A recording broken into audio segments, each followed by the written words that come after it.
Olá, alunos. Vamos para mais uma aula de mecânica dos fluidos. Nós vamos começar a trabalhar com a equação da continuidade. E hoje o tópico que nós vamos trabalhar são os fluxos mássico e o fluxo volumétrico, né? O fluxo mássico e o fluxo volumétrico. O fluxo mássico é representado dessa forma. A variação da massa pela variação do tempo. Nós usamos esse pinguinho em cima, que ele tem um significado de massa pelo tempo, né? É como se fosse uma derivada da massa, tá? É um símbolo bastante utilizado. Vamos ilustrar o que vem a ser isso? Vamos supor, não pensar em volume, mas vamos pensar em peso, em massa que um fluido tenha, né? Vamos supor que nós tenhamos aqui uma caixa d'água, né? Opa, virou a caixa. Tá? E essa caixa, nela foi depositado aqui 800 litros dentro de intervalo de tempo. Opa, falei litros. Não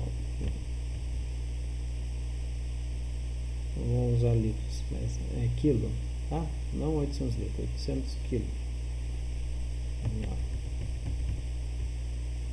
800 quilogramas, tá? Porque nós estamos falando para massa. E no intervalo de tempo de 40 segundos, tá? Bom, colocando aqui, vamos imaginar que tem um cano, né? Que está transportando água aqui para essa caixa da água, né? E então nós vamos ter uma média aqui de saber quanto seria, né? Qual que é o fluxo dessa massa, né? Quanto dessa massa por unidade de tempo está indo ali. Então, no caso, nós vamos colocar ali 800, né? Que é a variação da massa, por 40. Cancela.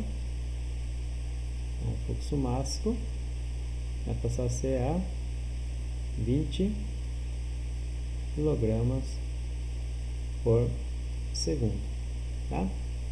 Bom, isso daqui estamos imaginando que seja um cano que está transportando 20 kg por segundo de água para dentro dessa caixa, né?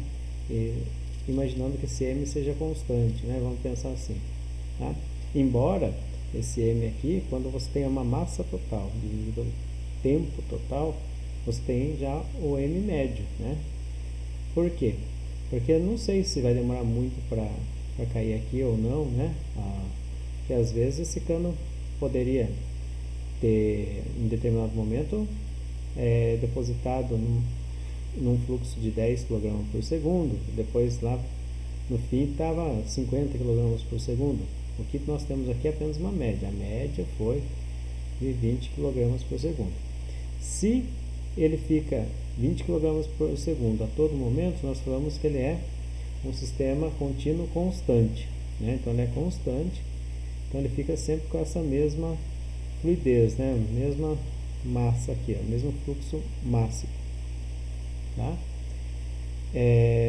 Daí nós vamos agora para um outro conceito, que ainda é o fluxo máximo, mas como eu disse para vocês, às vezes esse fluxo máximo ele não é constante, né? Ele é permanente, mas ele não é constante.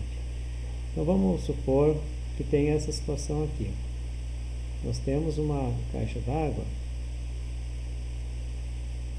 e opa, virou de novo a caixa.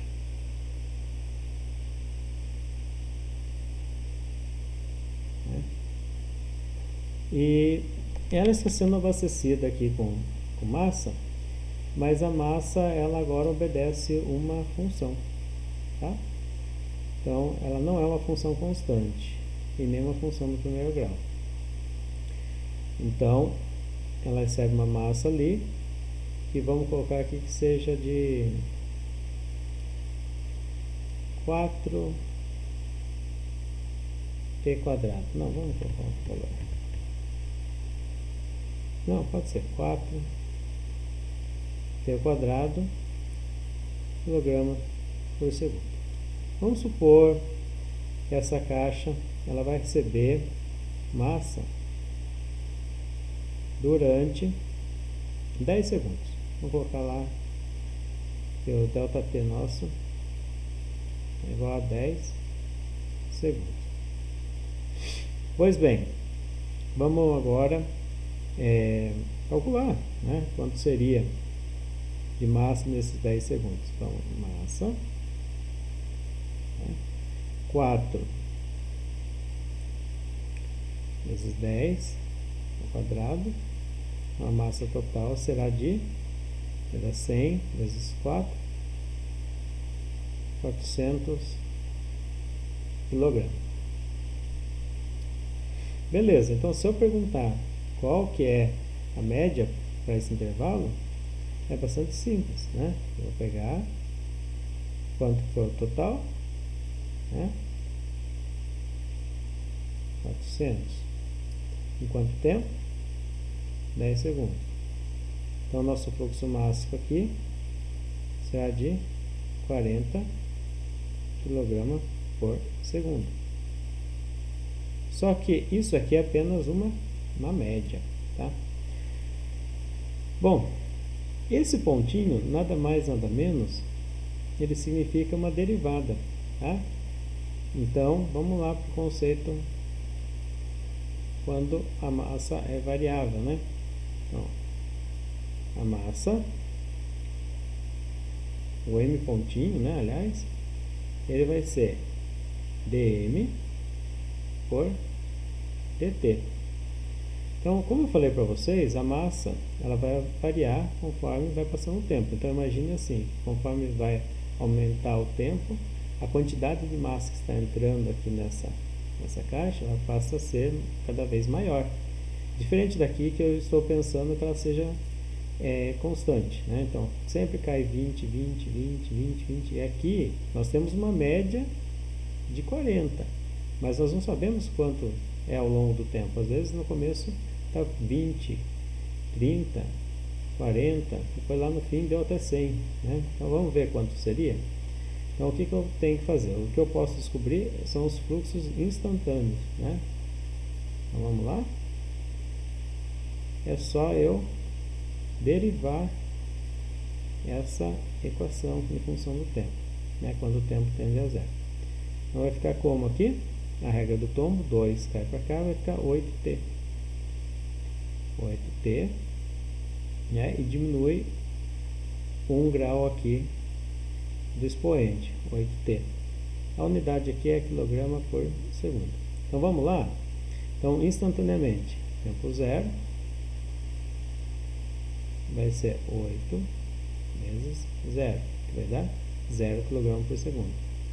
No tempo 1, por exemplo, vai ser 8 vezes 1.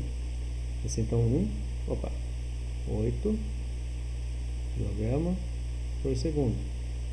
No tempo 2,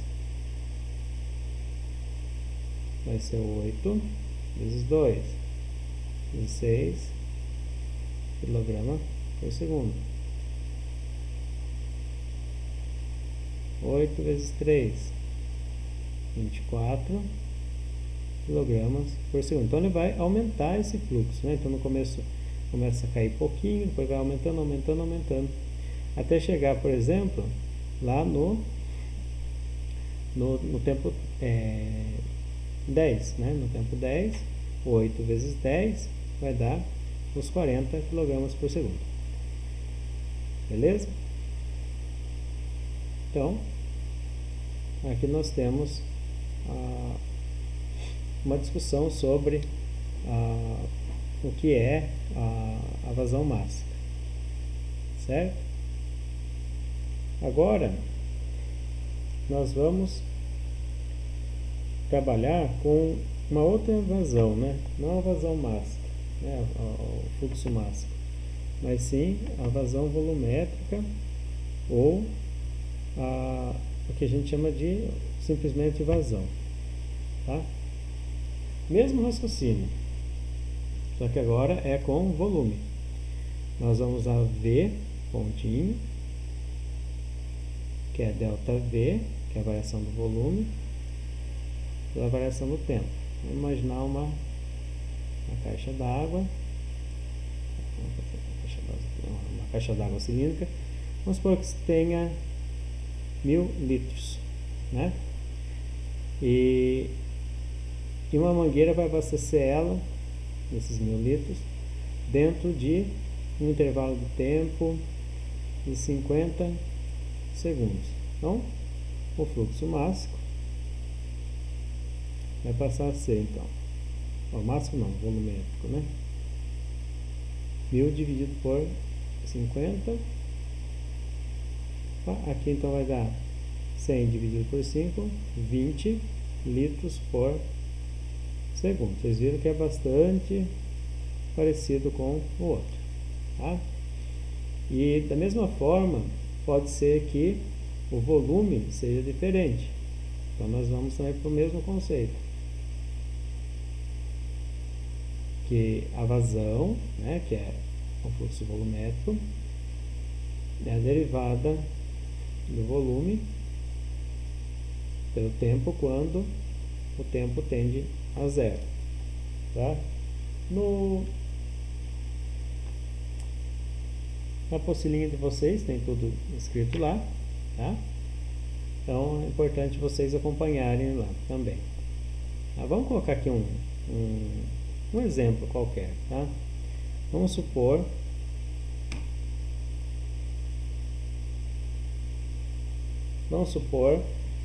que nós temos aqui uma seguinte equação para o volume. Vamos supor que o volume dessa caixa seja representado por 2T mais 1,2T ao quadrado. Então essa aqui é o volume dessa caixa, tá? Vamos supor que essa caixa ela seja preenchida, uma outra caixa, né? Não essa aqui, porque essa aqui é de 1000 litros, a que está aqui a gente nem sabe quanto tem. Mas vamos supor que seja um tonel, um balde, alguma coisa assim, tá? Vamos supor que seja em 10 segundos. Então vamos ver quanto de volume vai ser preenchido. Então 2 vezes 10 mais 1,2 vezes 10 ao quadrado. Então o volume vai ser 20 mais 100 vezes 1,2, 120. Então o volume vai ser 120. Aqui eu não deixei explícito se vai ser em litro ou metro cúbico, tá? Vamos deixar aqui em litro, mas vamos lembrar que quando não falar nada, deixar o Sistema Internacional de Unidades, que a unidade é metro cúbico, tá certo? Depois a gente faz uma discussão melhor sobre isso. Então vamos lá, se eu perguntasse para vocês qual que é a vazão média desse sistema, então se eu sei que ele vai ter 120 litros, eu coloco que a vazão vai ser 120 pelo tempo que demorou, né? Então os próprios 10 segundos. Então a vazão vai ser de 12 litros por segundo. Bacana. Por outro lado, será que é 12 litros por segundo? Bom, se o volume está obedecendo uma função para esse preenchimento aqui, e uma equação ainda de segundo grau, provavelmente a vazão não seja de primeiro grau, né? Então nós vamos, ou constante, vamos ver como que fica. Então eu sei que, do mesmo jeito lá que a gente pensou para a massa, que a vazão é o dV por dt. Então é só derivar essa equação aqui, e vocês já sabem derivar. Então vamos lá. A derivada ali daquela equação em função do tempo, quando ele tende a zero, vai ser derivada de 2t é 2 mais, ali pela regra do tombo, 2 vezes 1,2 vai dar 2,4 vezes t, E aqui, né, no caso, tem que diminuir um do expoente, né? Então, a derivada de 2t é 2, a derivada aqui que cai aqui, na regra do tombo, 2,4, e t, e aqui diminui 1 do expoente. Então, 2 menos 1, 1. E aqui vai dar, se eu for usando litros, né, vai ser litros por segundo. A vazão vai ser essa equação aqui. E para cada instante ele vai ter uma vazão diferente. Por isso que nós vamos falar aqui é uma equação de fundo instantâneo, né? Então vamos supor, para o tempo zero, quanto vai ser a vazão? 2 mais 2,4 vezes 0. Então vai ser 2 litros por segundo. Então ali no tempo zero já chega 2 litros por segundo, né? Depois ele vai aumentando. Vamos pegar o tempo 5. Vamos interpolar aqui, né? Mas como vai até de 0 a 10, eu poderia fazer inclusive um gráfico, né? Mas vamos só colocar 0, 5 e 10. Interpolar só. 2 mais 2,4 vezes 5. E aqui vai dar 2,4 vezes 5 vai dar 12. Mais 2, 14 litros por segundo. Então, tudo aqui é litros por segundo. Litros por segundo. E para o 10, né? No instante 10, vai ser 2 mais 2,4 vezes 10. Aqui vai dar 24 mais 2, vai dar 26 litros por segundo. Então, vocês veem que a cada instante tem um fluxo diferente, né? Não é um fluxo constante. Mas a média é só pegar tudo, né? Que é os 120 litros, e dividir pelo tempo total. Então, 12 litros por segundo. Mas cada instante tem uma fluidez diferente. A mesma história lá da velocidade instantânea e da velocidade média, né? Ok? Então, espero que vocês tenham compreendido, tá? E até a próxima aula.